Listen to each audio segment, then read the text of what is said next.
Assalamualaikum warahmatullahi wabarakatuh dan salam sejahtera. Saya Datuk Johari bin Abdul, Ahli Parlimen Sungai Petani. Pada 21 Mac 2011 yang lalu, rakyat Malaysia dikejutkan oleh paparan video lucah oleh 3 individu yang memperkenalkan diri mereka sebagai Datuk T. Apa yang saudara dan saudari bakal saksikan adalah bukti-bukti jelas dan terang bahawa video hitam putih ini dirakam dan disebarkan kepada umum dengan tujuan untuk menjatuhkan Datuk Seri Anwar Ibrahim, Ketua Pembangkang Parlimen Malaysia. Seperti yang kita tahu, Datuk T adalah gabungan bekas Ketua Menteri Melaka Tan Sri Rahim Tamici, bekas Bendahari Perkasa Datuk Shuaib Lazim dan Ahli Perniagaan Syahril SK Abdullah. Saya adalah Ahli Parlimen Parti Keadilan Rakyat yang pertama ditunjukkan video ini oleh gandingan Datuk T ini. Saya menonton video ini pada petang 21 Mac 2011. Saya juga adalah orang yang mendedahkan identiti Datuk T. 3 orang ini sebelum mereka sendiri mengakuinya. Saya akan menguraikan lebih lanjut mengenai isu Datuk T ini dan juga apa yang berlaku pada hari saya diundang oleh mereka untuk menonton video berkenaan. Terlebih dahulu saya ingin mengupas kandungan video ini sendiri dan tuduhan fitnah. Kononnya pelaku dalam rakaman adalah Datuk Seri Anwar Ibrahim. Video hitam putih ini adalah dengan durasi 22 minit, bermula dengan watak seorang berpakaian kemas. Seorang lagi yang kelihatan iras Anwar dan seorang wanita berkulit cerah. Perkara pertama yang membuat saya mencurigai dakwaan Datuk T ini adalah apabila pelaku video dilihat memakai cermin mata. Rakaman jelas menunjukkan bingkai cermin mata yang dimaksudkan. Kita semua tahu bahawa Datuk Seri Anwar pernah memakai cermin mata sebelum dan semasa beliau dalam kerajaan. Namun sekarang tidak lagi, setelah beliau menjalani pembedahan lasik 2 tahun lalu. Perkara kedua yang begitu ketara dalam rakaman video ini adalah bentuk badan pelaku. Perut boroi dan dengan izin tetek yang labuh. Begini bukan perwatakan Anwar. Pelaku gemuk dalam rakaman ini mempunyai iras wajah Datuk Seri Anwar. Namun susuk tubuhnya jauh lebih besar daripada Ketua Pembangkang ini. Selain perut dan dada yang berlainan, punggung dan belakang pelaku ini juga terlalu besar dibandingkan dengan Anwar. Satu lagi perbezaan ketara ialah rambut pelaku lelaki dalam video ini digunting rapi dengan gaya selop belakang.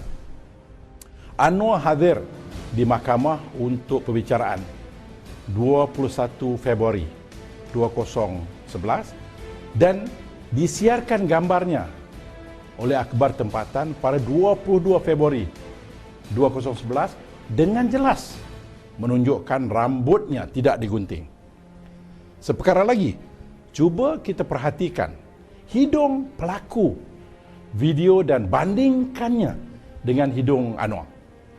Hidung pelaku ini adalah mancung, panjang dan tirus. Kita lihat pula hidung Anwar. Batang hidung Anwar, beliau jelas lebih pendek dan pesek. Perbezaan ini amat ketara dan menjadi petunjuk jelas yang orang dalam video ini bukan Datuk Seri Anwar Ibrahim. Dan ini satu lagi fakta. hanya orang yang rapat dengan Datuk Seri Anwar akan perasan. Anwar sentiasa menggunakan tali pinggang pada seluarnya. Lelaki dalam video ini berseluar tanpa tali pinggang. Baiklah, setelah memperinci susuk tubuh pelaku dan membandingkannya dengan badan Anwar, kita tinjau pula beberapa aspek lain video ini. Antara persoalan pertama di benak saya selepas menonton filem ini ialah kenapa ada bayang-bayang jelas di dinding. Bayang-bayang ini ketara di sepanjang rakaman. Jika dilihat secara teliti, ada sekurang-kurangnya 2 atau 3 bayang terpancar di dinding bilik. Apakah yang dapat kita rumuskan daripada bayang-bayang yang muncul dari awal hingga akhir rakaman? Bayang-bayang ini tidak akan wujud jika tidak ada pancaran lampu di dalam bilik ini. Lampu yang dimaksudkan adalah cukup terang untuk menghasilkan bayang-bayang sebegini. Jika Anwar dirakamkan secara sulit dalam keadaan bilik digelapkan sepanjang rakaman, mustahil bayang-bayang ini boleh wujud. Bermakna pelaku dalam video ini beraksi dalam keadaan bilik yang terang. Justru adalah tidak logik untuk mengandaikan Anwar merelakan dirinya dirakam berkelakuan sumbang di bawah pancaran lampu yang terang benderang.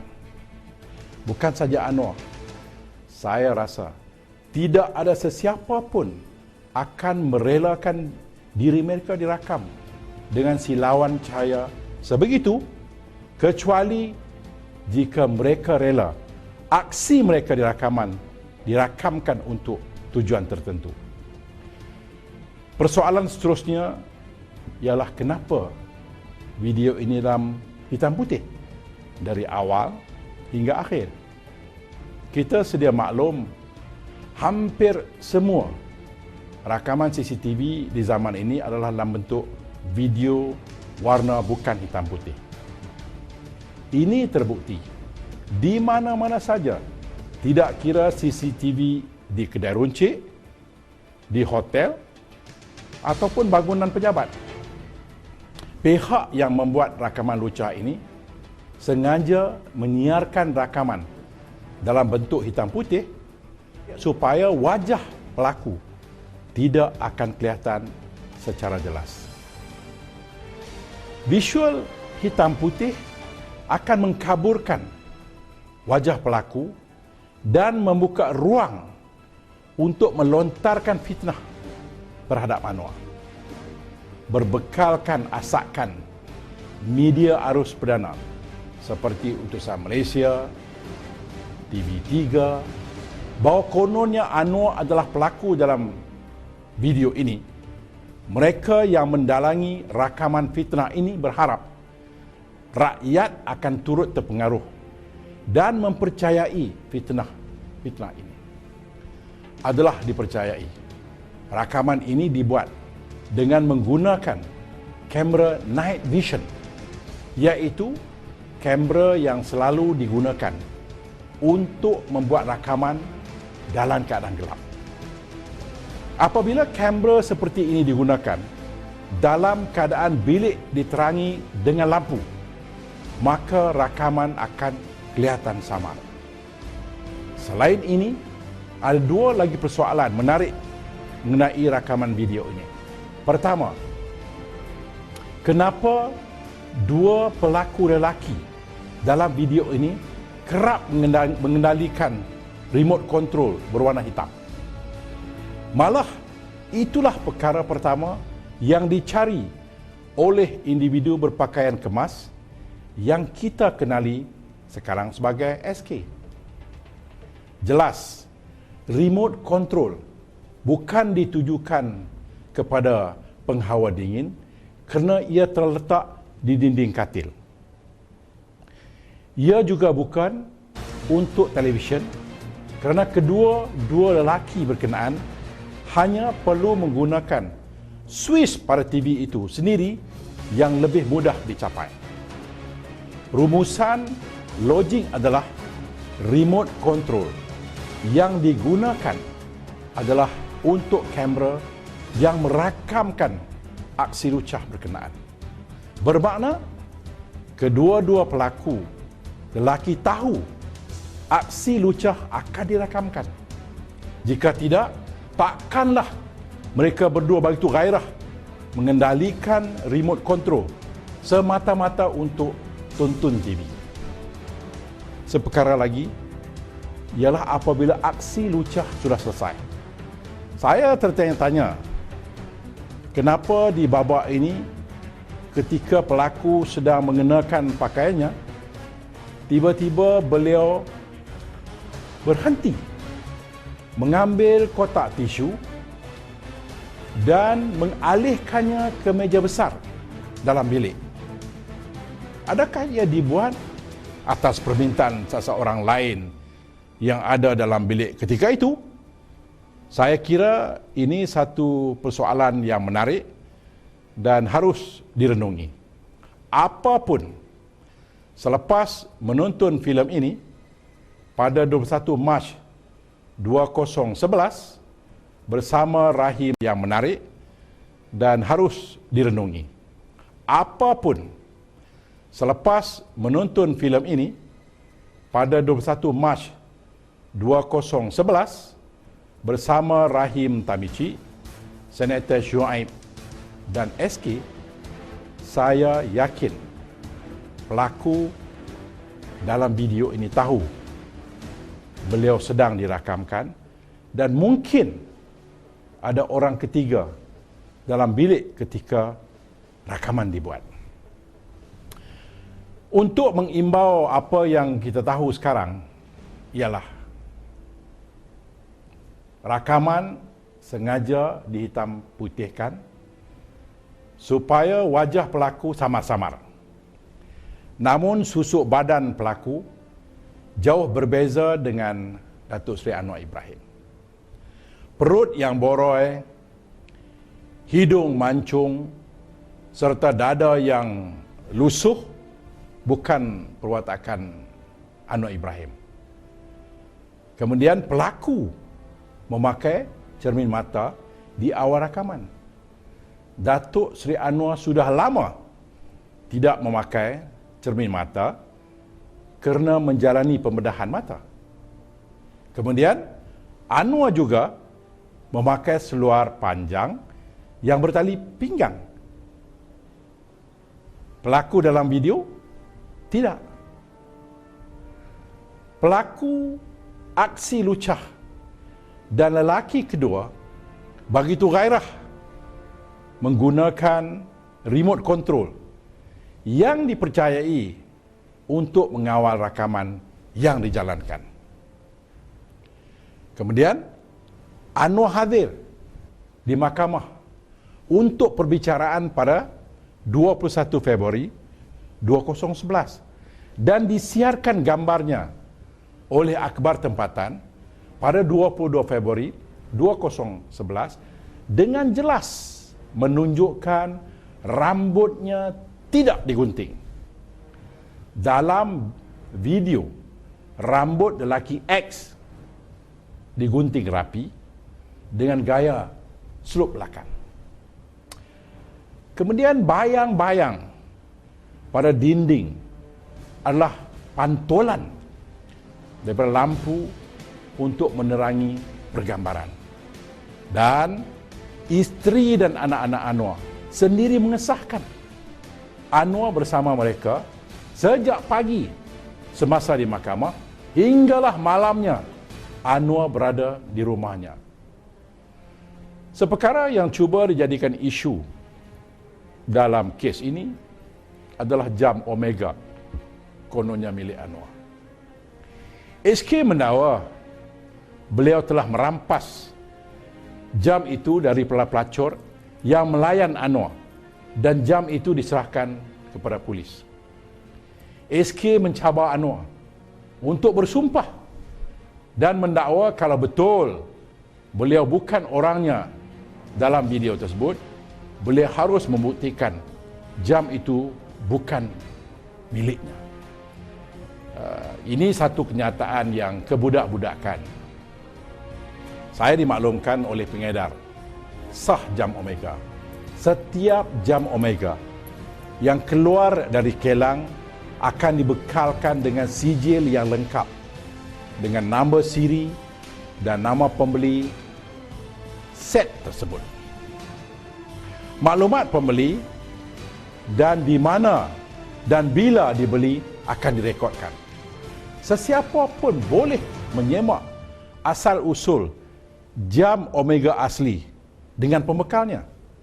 Yang perlu polis lakukan ialah memberikan nombor siri yang tertera di belakang jam yang kononnya milik Anwar. Dalam beberapa minit, polis akan tahu siapa pemiliknya. Saya tahu siapa pemilik jam itu. Ianya milik SK. Oleh kerana itulah, polis tidak ada keperluan untuk menuntut supaya Anwar menyerahkan jam Omega-nya. Kita semua maklum bahawa video lucah ini bukan disebarkan secara meluas di internet, masjid-masjid, pasar malam, malah turut diedarkan dari rumah ke rumah. Ia juga dipostkan dari Thailand kepada pemimpin-pemimpin politik tertentu. Saya berpeluang membuat kajian sedikit ke atas beberapa bahagian video ini. Soal perut dan dada lusuh adalah amat jelas untuk kita semua membuat andaian masing-masing. Anwar tidak memiliki fizik pelaku video berkenaan. Satu lagi aspek menarik ialah hidung pelaku. Rakaman ini menunjukkan pelaku memiliki hidung mancung. Anwar tidak dikurniakan dengan hidung mancung. Hidung beliau penyet ataupun pesek. Dari gambar-gambar ini jelas selain daripada susuk badan mereka, hidung Anwar dengan hidung pelaku jauh berbeza. Di Hollywood, ramai yang berhidung mancung. Pengarah dan pelakon Clint Eastwood adalah di antara mereka. Malaysia pun apa kurangnya. Malah Tan Sri Rahim Tamici sendiri berhidung mancung. Gambar-gambar ini menunjukkan 1001 kemungkinan yang kita perlu renung dan hayati tentang identiti sebenar pelakon dalam video lucah Datuk T ini. Baiklah, kita telah saksikan bukti-bukti nyata yang mendedahkan kebincangan dalam video lucah Datuk T yang cuba dikaitkan oleh UMNO dan Datuk T kepada Anwar Ibrahim. Pelakunya jelas bukan Anwar. Kalau bukan Anwar, persoalannya adakah persamaan iras wajah antara pelaku dalam video dan Datuk Seri Anwar boleh dirungkai? Tidak mustahil untuk seseorang dipaparkan sebagai individu lain jika segala kepakaran kosmetik dan make-up digunakan untuk mengubah wajah beliau. Tidak, tentunya tidak. Teknologi atau kepakaran ini boleh diperolehi tidak jauh dari Kuala Lumpur, hanya di seberang sempadan, iaitu di Thailand. Tetapi sebelum saya merungkai topik ini, mari kita dengar apa yang didedahkan oleh Muhammad Mati bin Abdul Rahim, seorang pegawai polis dan bekas pengawal peribadi Allahyarham Tan Sri Megat Jonet Megat Ayub. Saudara Mati memberi petunjuk pertama bahawa video ini mempunyai asal usul dari Thailand. Beliau mendedahkan bahawa akibat marah dengan Anwar kerana tidak membantunya dalam sebuah kes saman 20 juta, SK memberitahunya beliau akan ke Thailand untuk melakukan sesuatu terhadap Anwar. Bila saya telefon dia, dia marah-marah. Datuk Seri Anwar ni tak guna, dah curi duit kita. Saya terkejut lah, pasal apa duit kita pula? Bukan saya, bukan ada kena-mengena pun, kan? Saya akan buat dia sampai jatuh. Ini ayat daripada mulut dia. Ini saya nak balik ni. Saya nak balik, saya nak pergi Siam, saya nak kumpulkan evidence untuk nak jatuhkan Datuk Seri Anwar. Kan, saya pun tak kata apa, dia kan cakap dalam telefon saja. Saya cuba dalam telefon dia kata dia nak pergi di Siam, nak ambil evidence untuk nak jatuhkan Datuk Seri Anwar. Itu daripada mulut dia cakap melalui telefon. Inilah perkara yang sebenar-benarnya. Saya lillahi ta'ala, tak ada siapa asut saya, tak siapa paksa saya, tak ada siapa bagi seduit pun kat saya. Kita semua tahu SK adalah bekas konsul kehormat Thailand di Malaysia. Ayah SK berbangsa Tamil Sri Lanka, manakala ibunya keturunan Siam. Pendedahan mati ini mendorong saya untuk menentukan sama ada teknologi mengubah wajah orang wujud di Thailand. Apakah mungkin ada pihak yang mempunyai kepakaran mengubah wajah saya ini kepada seorang personality terbilang? Jawapan ke persoalan ini terjawab apabila saya sampai di Bangkok, Thailand. Pakar makeup menyahut cabaran saya untuk bertukar wajah. Saya memilih menjadi P. Ramlee, seniman agung yang menjadi idola saya sejak saya kecil. Saya anggap tugas yang diberikan kepada jurusolek amat berat kerana raut wajah saya dan Allahyarham P. Ramlee amat berbeza. Jurusolek ini mengambil 4 jam dan inilah hasilnya. Transformasi ini dibuat tanpa jurusolek menggunakan silikon yang akan menambah lagi keserupaan saya dengan Allahyarham P. Ramlee.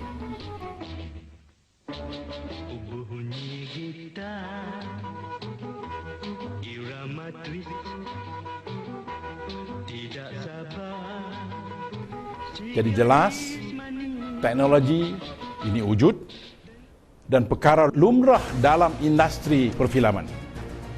Kita telah saksikan cerita Superman, Spiderman yang boleh terbang ke sana kemari.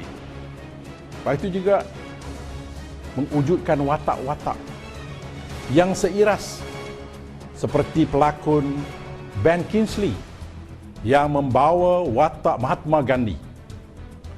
Penonton rasa gembira melihat wajah Ben Kingsley saling tak tumpah wajah Gandhi. Tetapi semua orang tahu Kingsley bukan Gandhi. Begitu juga seorang yang boleh bertukar menjadi P. Ramlee, seniman agung. Baiklah, kita telah memperinci video lucah yang hangat diperkatakan.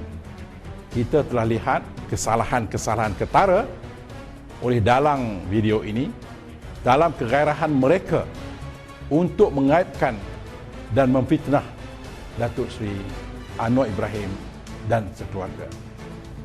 Kita juga melihat teknik untuk membuat video digunakan pelaku yang diubah wajahnya wujud dan tidak jauh dari sini. Teknologi ini wujud di Thailand dan kita tahu dari pengakuan kawan SK, ahli penyagaan ini memang ada menyatakan beliau akan ke Thailand untuk mencari bahan bagi mengenakan Anwar. kita telah sampai ke babak terakhir. Video yang menjelaskan penjelasan ini. Pada peringkat ini, saya ingin merungkai apa yang berlaku pada 21 Mac 2011 jam 5 petang apabila saya dijemput oleh Datuk Trio, Datuk T untuk menyaksikan video ini. Baik.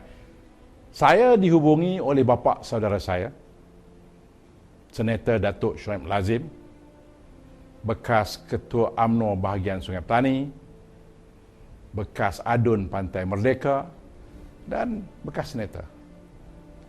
Seawal 15 Mac 2011, beliau mengajak saya bertemu dengan Rahim Tamici. Saya terima jemputan itu dan memberi tarikh 21 Mac 2011 jam 5 petang. Saya pilih tarikh tersebut kerana Parlimen sedang bersidang. Saya langsung tidak tahu dan dimaklumkan apakah tujuan pertemuan tersebut. Pada hari yang sama, jam 10 pagi, Isnin 21 Mac 2011, saya dimaklumkan oleh Wabi Saifuddin Nasution, ahli Parlimen Machang, yang pagi itu satu tayangan video lucah akan diadakan yang melibatkan Anwar dengan seorang wanita Cina. Tayangan akan berlaku di Kakosa Sri Negara. Dikatakan pihak UMNO yang menaja tayangan tersebut. Saya ambil maklum hal itu. Saya sampai di hotel di Palma, Ampang pada 4 petang.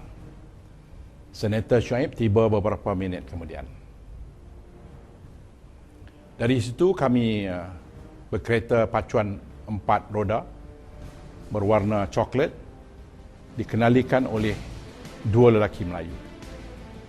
Sebaik sahaja memasuki kenderaan, si pengiring terus bercakap dengan walkie-talkie. 03 kepada 05, kami sedang bergerak ke lokasi over. Saya agak mereka mungkin dari agensi keselamatan. Kenderaan bergerak ke Hotel Flamingo Ampang. Saya dibawa ke sebuah bilik dan saya disambut oleh Rahim Tamici dan 2 yang lain ialah sudah tentu Senator Shuaib dan SK. Saya tidak banyak bercakap selain senyum dan mencelah sekali-sekala kerana saya amat yakin bilik itu ada rakaman video. Selepas saya menonton filem itu, Rahim mengajak saya kembali ke UMNO dan beliau menawarkan untuk mengendalikan hal-hal keuangan dan keselamatan saya. Dia juga berjanji akan membawa saya berjumpa dengan Perdana Menteri. Katanya oleh kerana saya pemimpin yang berpengaruh dalam keadilan, dia minta saya membawa beberapa ahli parlimen menonton video ini. Saya setuju. Saya kemudiannya membawa Datuk Kamarul Bahrin Abbas, ahli Parlimen Teluk Kemang, Datuk Rashid Din, ahli Parlimen Merbuk, Yang Berhormat Azan Ismail, ahli Parlimen Indra Mahkota, Yang Berhormat Abdullah Sani, ahli Parlimen Kuala Langat, dan Yang Berhormat Amran Ghani, ahli Parlimen Tanah Merah, ke Hotel Flamingo keesokan harinya jam 5 petang 22 Mac 2011. Hingga jam 5.30 petang pada 22 Mac, Rahim dan Eskil tidak muncul. Kemudiannya, Senator Shuaib memberitahu tayangan dibatalkan. Alasan traffic jam. Sekarang timbul persoalan yang tidak kurang pentingnya, kenapa video ini dibuat? Kita tahu Datuk T mengaku bertanggungjawab untuk video ini, tetapi apakah kaitan mereka antara satu sama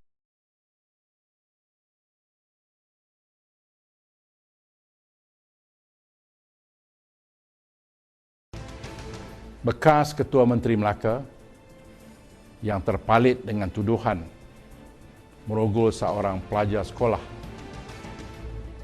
serta dakwaan rasuah membabitkan 40 juta ringgit. Meskipun begitu, beliau dilantik menjadi pengurusi RISDA. Kita tahu bahawa RISDA adalah agensi pekebun kecil yang amat penting kepada ekonomi orang Melayu. Hampir 1 juta peneroka dan ahli keluarga menyertai rancangan-rancangan Tanah RISDA. Meskipun diberi jawatan yang sebegitu penting, Rahim masih mahu sekali lagi merasakan kuasa politik yang terlepas dari genggamannya apabila beliau terpalit dengan tuduhan rogol dan rasuah. Justru beliau berikhtiar untuk mendapatkan perhatian Perdana Menteri Najib Tun Razak supaya diberi tempat untuk bertanding pada pilihan raya umum akan datang, dan lebih penting diberi kedudukan dalam kerajaan pimpinan Najib. Kita tahu Najib dan Rahim mempunyai satu persamaan. Maksud saya, persamaan bukan itu, tetapi musuh politik utama mereka ialah Anwar Ibrahim. Oleh itu, jika Rahim boleh meyakinkan Najib bahawa beliau mempunyai sebuah video yang boleh mengenakan Anwar, sudah tentu pada pandangan Rahim, beliau akan mendapat pujian dan ganjaran setimpal daripada Najib. Bagaimana pula pembabitan SK? Beliau ahli perniagaan yang menumbuhkan sebuah syarikat baja dan melantik Senator Shuaib Lazim menjadi penasihat syarikat ini. Maklumat syarikat ini atau matlamat syarikat ini ialah mendapatkan kontrak membekalkan baja kepada RISDA. Kontrak ini bernilai ratusan juta ringgit. Justru SK perlu mencari sesuatu helah, sesuatu hadiah untuk dibawa kepada pengurusi RISDA, iaitu Rahim. Lantaran itu, video ini diwujudkan. Saya yakin Rahim Tamici, SK dan Senator Shuaib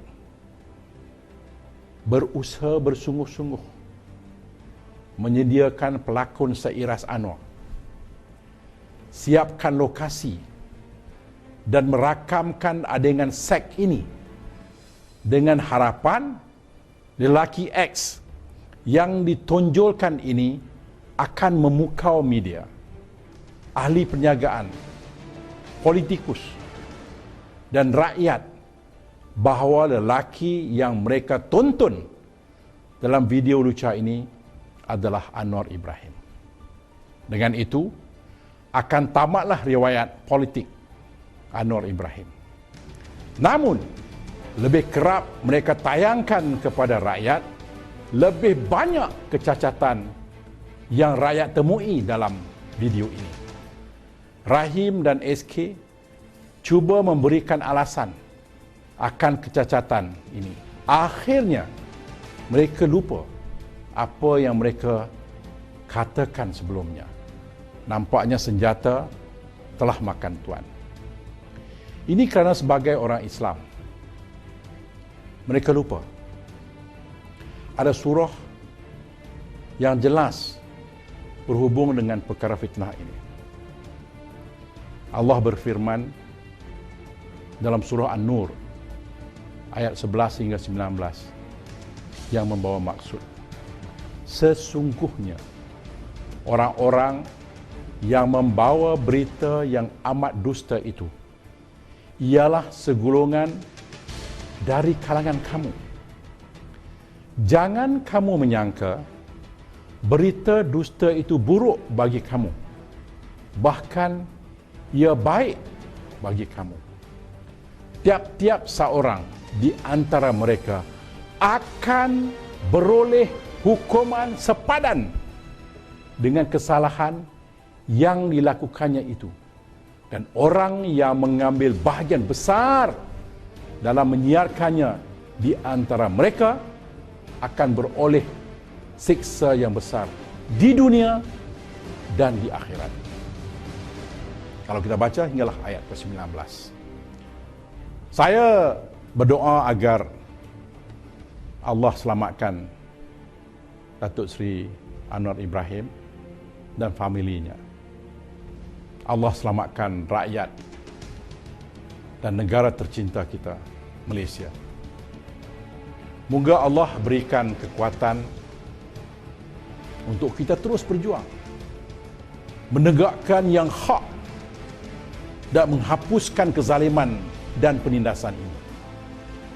Saya juga menyeru seluruh anak muda supaya bangun dan tentang fitnah dan kezaliman ini, kerana masa depan negara ini berada di tangan kamu. Yang zalim dan kotor fikirannya adalah politikus tua bangka yang tak sedarkan diri akan menemui ajal tidak beberapa hari lagi. Bangunlah, wahai anak-anak muda. Lihat di sekeliling kamu, Mesir, Tunisia dan Singapura. Mereka berani, kamu juga mesti berani. Pemerintah ada wang dan kuasa. Kita semua ada rakyat dan ada Allah Ta'ala. Sekian. Terima kasih.